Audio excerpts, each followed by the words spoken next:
I'm an actress. To me, it's like, okay, I just have to think about this as a role. I remember this one op that we did. I was pretending to be a kid. So you want me to come see you or what? Yeah. Now, hand up, get on the ground. Police department, get on the ground now! You gotta go to a place that you never would ever want to go, and you gotta play that part perfectly. The first time I ever drank, I got raped by about 5 guys. I got into lots and lots of drugs, and I must have ran away 1,000 times. Had that been now, I would have ended up trafficked.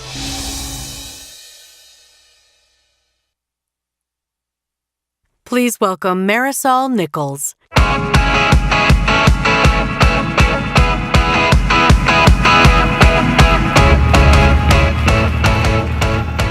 Hi, everyone.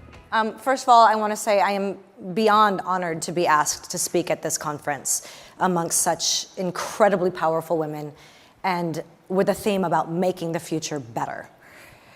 So I wanted to start out because usually people ask me, how in the world did you go from being an actress in Riverdale to showing everyone that you're an undercover operative, which I am.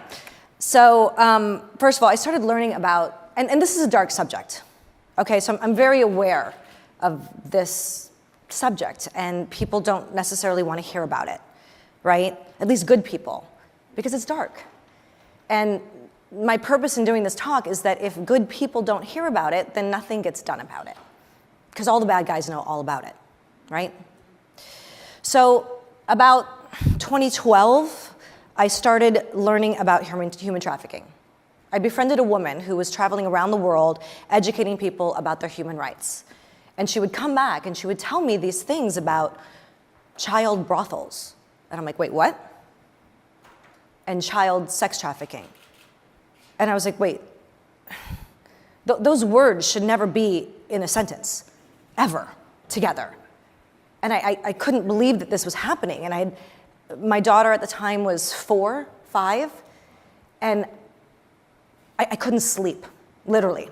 I would take her to the park, and I was that mom that was like looking at all the cars that are parked along the side and seeing if there's a guy like hanging out in there, or if there was a dad at the park. I'm like, okay, does he have a kid? Is he watching a kid, or is he just staring in general, right?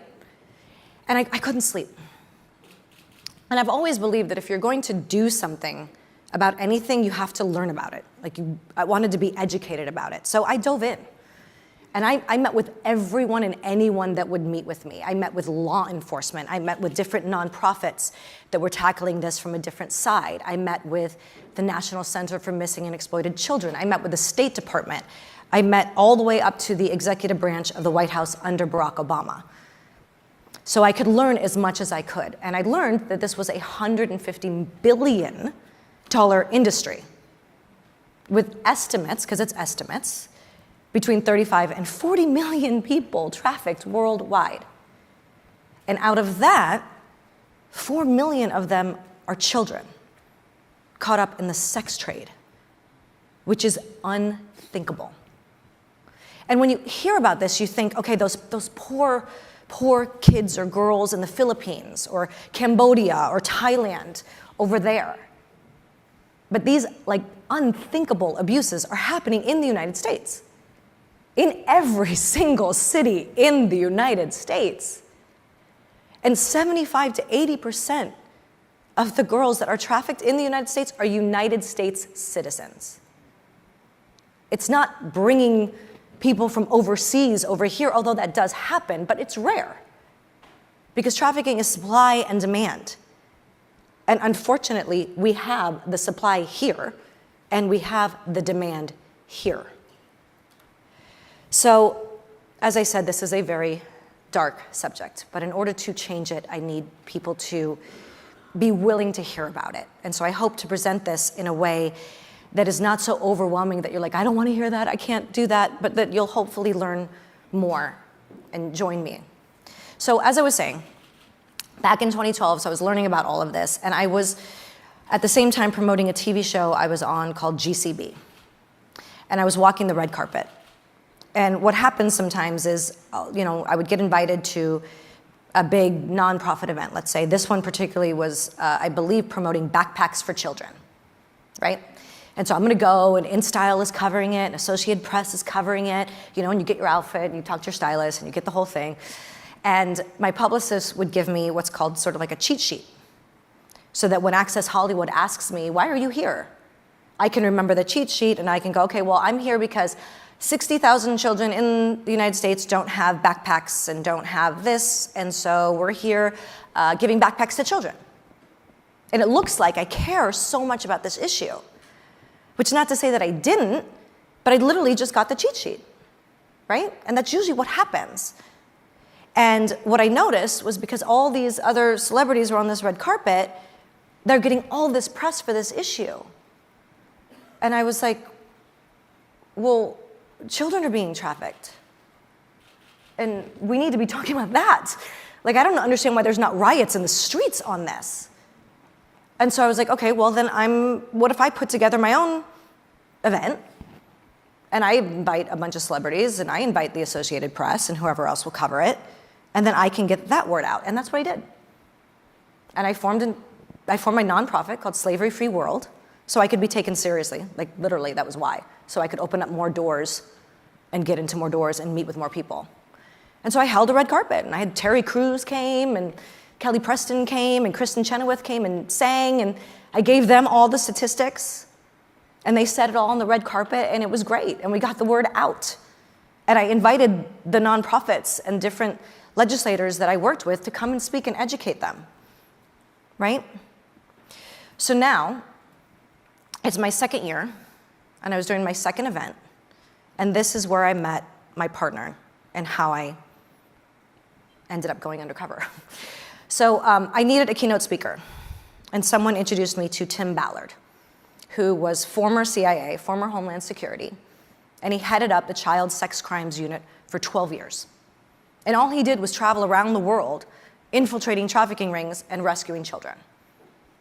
And he had just left the agency to form his own nonprofit called Operation Underground Railroad. And I met him, and I was like, oh my God, you're the guy. I've been looking for you.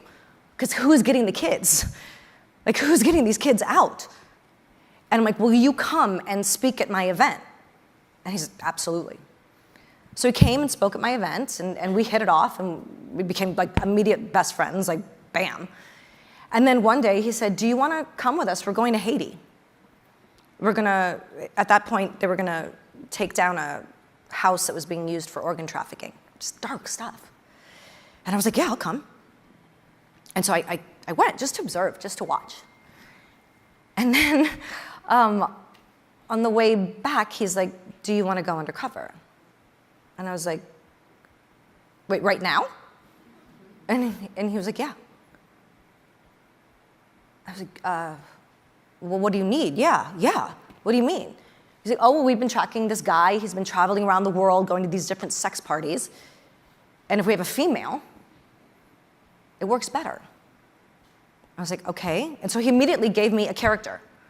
He's like, okay, so here's the deal. We just came back from the Dominican Republic. We came from a big sex party. You're the person who set up the sex party, and let's get as much information from this guy as possible. Puts on a baseball cap, hidden microphone, hidden camera, the whole shebang, and go. And I did.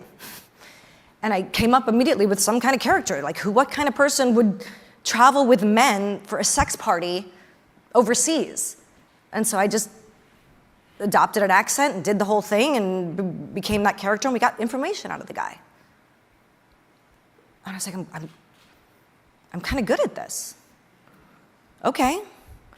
And so it went on and on and on and on. And that little piece that you saw in that video, that was me playing. I would change my voice to be a little 9-year-old girl or 12-year-old girl, right? We'd placed an ads in Craigslist, believe it or not.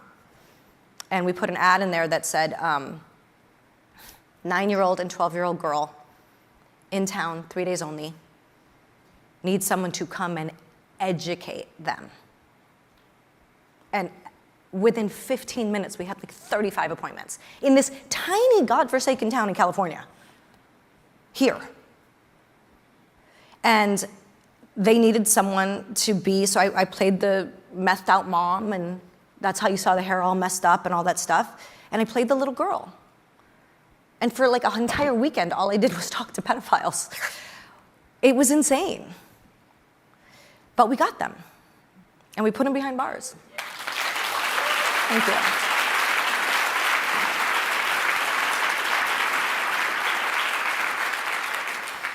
So I've been doing this for the past 10 years and traveled all over the world doing it in very dark places. But I want to disabuse you of the idea that it's not easy for any of us exposing these abuses.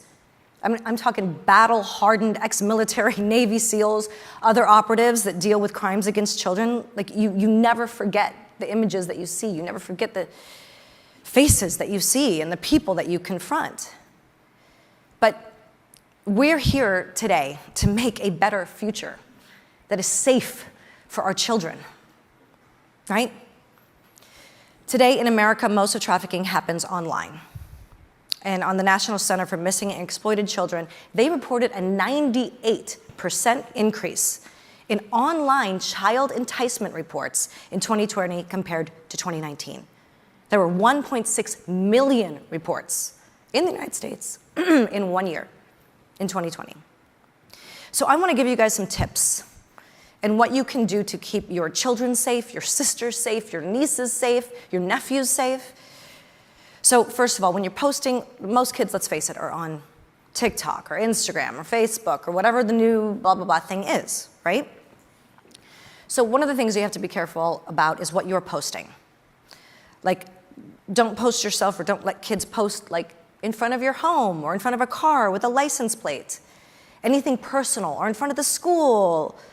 It's so natural. A kid wants to be like, whatever the school is. Northwood High cheerleaders. And now that guy knows where your kid is and knows where they go to school, right? These guys are clever. Most of them, if this happens on games, it happens on apps. And the first thing they try to do is get your child into a separate chat room, like Discord or Snapchat, right? And these guys have fake profiles.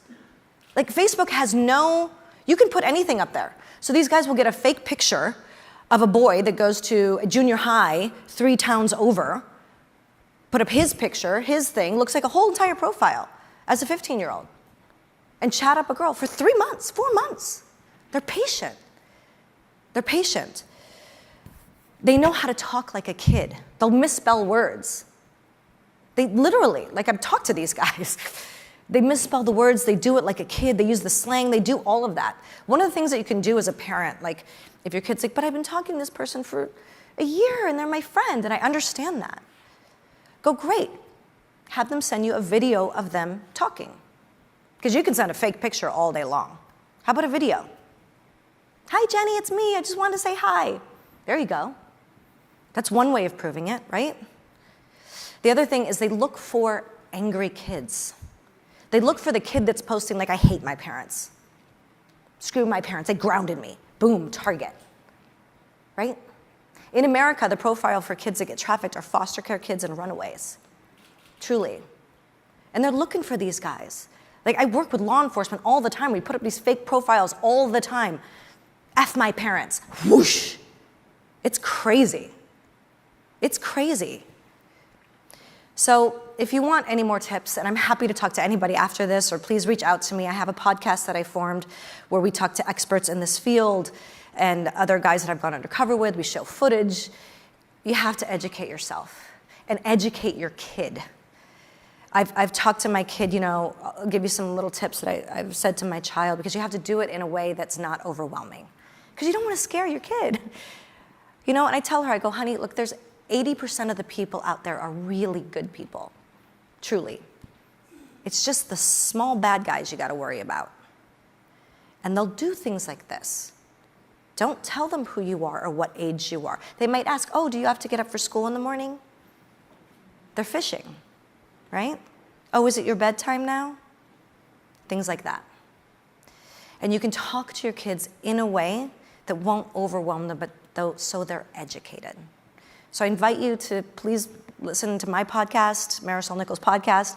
Go on Slavery Free World, my nonprofit. Go to missingkids.org, the National Center for Missing and Exploited Children. There's lots of resources out there, and find a way to have those tough conversations. Thank you for having me. Thank you. Let's make a really safe and beautiful future for our kids. Thank you.